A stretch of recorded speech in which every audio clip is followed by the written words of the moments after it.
souhaitons que ce mot paix-là fasse le tour de la Casamance et qu'on ait des maisons de paix, des maisons partout dans la Casamance.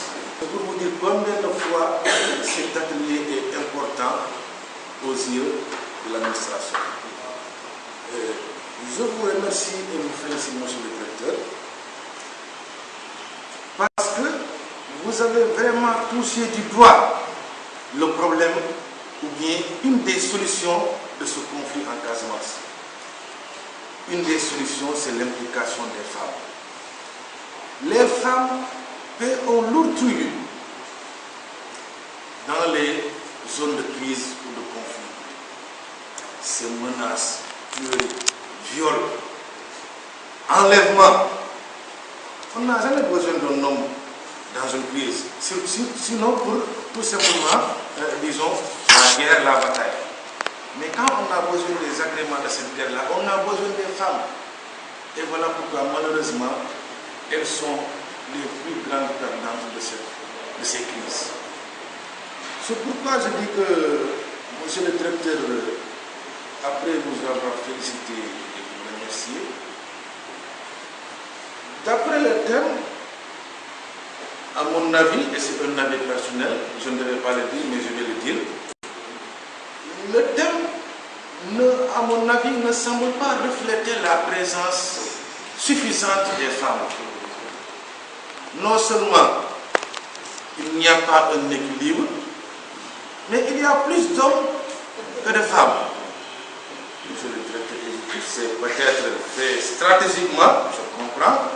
C'est des stratégies que peut-être nous ne pouvons pas maîtriser ni comprendre. Mais j'espère bien que, quelle que soit la stratégie, à mon avis, vous allez trouver que des femmes d'ailleurs. Mais dans tous les cas, la notion de paix mérite, monsieur le directeur, une éducation. La paix ne se limite pas seulement à la parole. Nous avions un président africain qui avait l'habitude de dire que la paix, c'est un comportement. Et pour dire que c'est un comportement, la paix commence dans la maison, dans le ménage. Et nous savons que l'équilibre du ménage, c'est la femme. Et un ménage sans femme, il n'y a pas de ménage. On parlera d'autres choses, mais pas du tout de ménage. Et cette femme, monsieur le directeur, chers participants, on doit rendre à cette femme la place qui lui revient de droit dans la lutte contre cette crise que nous connaissons depuis des décennies à Ziguinchor. Et j'ai vu qu'elles n'ont pas attendu qu'elles soient impliquées. Et je remercie les femmes et je les félicite pour ça. Elles ont repris ce qui leur revient de droit à travers des organisations telles que la plateforme des femmes, telles que le OSEF, telles que la FAFS, telles que la SCOFI. J'ai constaté que toutes ces organisations se sont impliquées. Et je dis bravo à toutes ces organisations. Au début, on avait un conflit qui était considéré comme tabou. On n'en parlait pas, on n'osait même pas en discuter. Mais maintenant, nous constatons que tout le monde s'implique. Et notamment les principales, disons, pourvoyeuses de paix, c'est les femmes. Il y avait même, en discutant un jour, quelqu'un m'a dit que c'est une femme, mais je vais dire quelqu'un pour brouiller les pistes, que si personne ne peut régler ce problème, nous les femmes, nous allons nous construire en bouclier. C'est pour dire tellement qu'elles sont déterminées. Et c'est le moment d'être vraiment déterminé. Monsieur le directeur, les armes légères, pour lutter contre les armes légères, à mon avis, vous avez bien fait de démarrer par une sensibilisation. Cet atelier va nous servir de prise de conscience et va servir à ceux qui ont les armes de prendre conscience que ce que nous détournons par derrière nous est une arme fatale pour l'humanité. Cette prise de conscience, c'est déjà un grand pas en avant, monsieur le directeur. Mais je voulais qu'on aille plus loin, c'est-à-dire nous organiser en réseau, ou bien en structure ou en institution, avec une commission ou un comité ou une organisation formellement créée qui se chargera de réfléchir sur les stratégies de communication d'abord pour rendre les armes, mais également de communication pour dénoncer les détenteurs d'armes qui causent des méfaits à l'humanité, surtout à la population musulmane. Donc, monsieur le directeur, ceci étant, je n'ai pas préparé un discours parce que, comme je viens de le dire, on m'a ordonné de venir alors que je ne l'avais pas prévu. Mais je veux dire aussi que vous aviez parlé de 3 mots-clés: réconciliation, reconstruction. C'est 2 mots-clés. Vous avez parlé de 2 mots-clés. Je vais vous demander d'ajouter le 3e mot qui est la femme, qui est à mon avis un mot-clé. Du fait que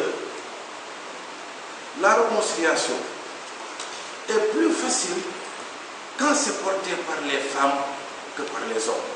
Je m'explique. Sur le plan physionomique et physiologique, un violent a souvent tendance, de manière intrinsèque, à manifester une élégance face à une femme. Souvent, quand nous sommes violents, nous sommes mécontents, ça c'est intrinsèque à l'homme. Quand nous sommes violents, nous sommes mécontents, il suffit de voir une belle femme charnue, je suis à moitié soulagé de mes sensations et sentiments. Les hommes ne veulent pas l'accepter, mais c'est le cas. Les femmes ne peuvent pas le sentir parce que des fois, on camoufle ces sensations et ces sentiments par orgueil. Mais c'est la vérité. Donc je veux dire que cette femme-là, comme mot-clé, je veux qu'on l'ajoute au niveau de ces 2 mots-clés, reconstruction et réconciliation. Mettons femme comme 3e mot-clé. La réconciliation deviendra facile avec, comme le dit mon patron, ces grasses et gracieuses femmes. Et la reconstruction, l'État, je crois, nous savons tous, a déjà fait des efforts en créant l'ANDAC dans le cadre de la reconstruction.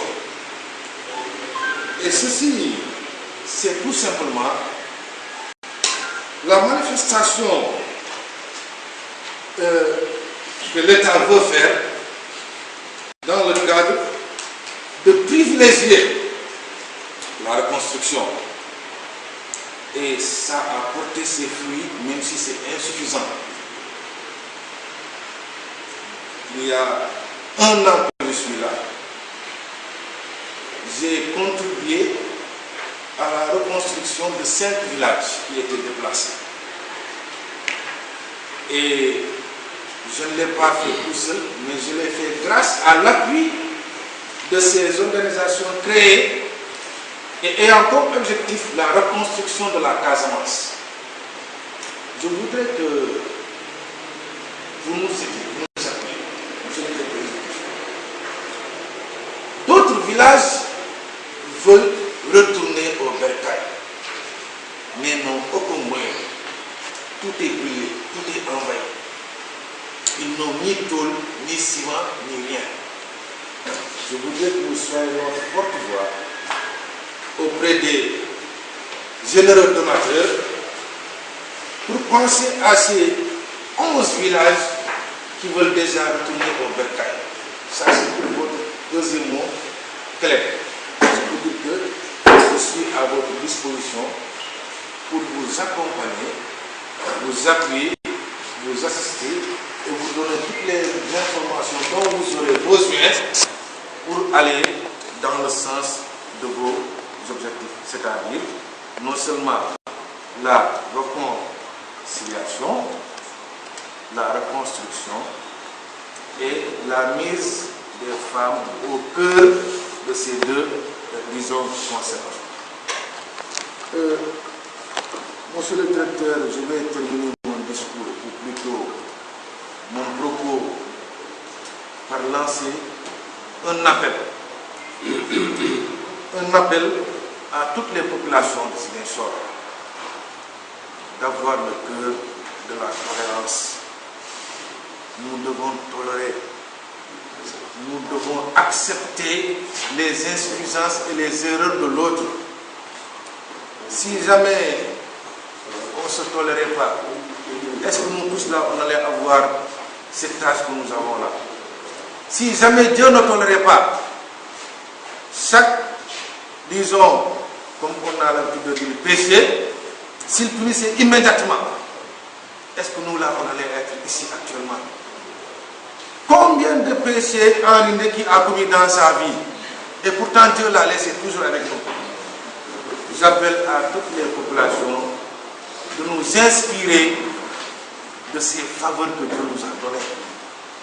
Acceptons la tolérance, sachons oublions ce qui se passe ou ce qui s'est déjà passé. Il faut avoir notre horizon vers l'avenir. Nous avons la jeunesse qui est là. J'ai écouté la dernière fois à la radio, il y a un jeune qui a failli nous mettre les larmes aux yeux en disant, lorsqu'on présentait des vœux pour l'année 2014 dans une radio de la place, il disait, je n'ai besoin d'aucun cadeau, je n'ai besoin de rien. La seule chose et le seul cadeau que je puisse avoir dans ma vie, c'est que l'État et le MFDC parviennent à nous donner, nous la jeunesse qui sommes nés dans la guerre, grandis dans la guerre, qu'on nous donne la possibilité de vivre une fois dans notre vie la paix que nous n'avons jamais connue. Je vous remercie de votre attention.